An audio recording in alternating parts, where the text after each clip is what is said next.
villamı çıxıb satdıq ha. Millət buradan gəlir gedir, qəşəng bir villa. Allah alana xeyir versin. Gəl dalımca. Giriş bu evin həyətinə. Bu evin həyətidir. Arka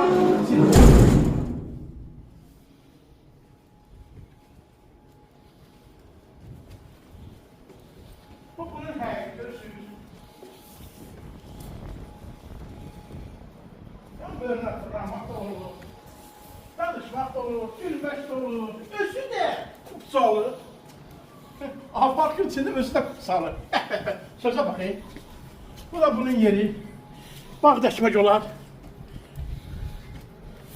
Bak. Görürsünüz. Düşünün, kombi sistemi. Hamısı özüm addini göstərirəm. Bu da bunun arkası. Görürsünüz. Arkasında oradan çıxışda var. Qəşəng bir evdir. Çox gözəl.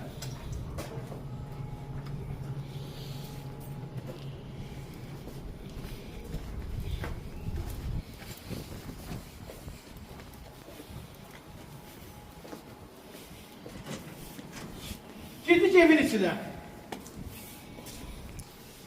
Yer istipor. Sanusi. Yani sanusi sen.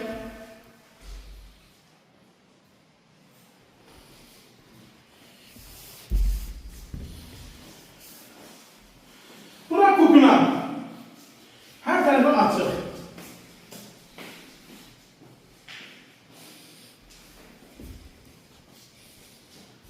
Bura zalı. Evin zalı. Her tarafı açık. Yeter bir zalı.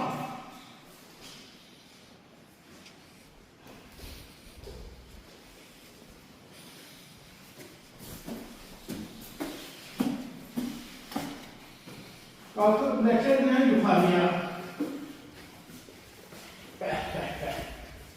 Lezzet verici.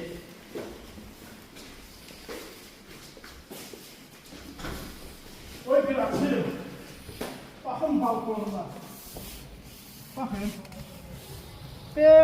Gör ne güzeldi.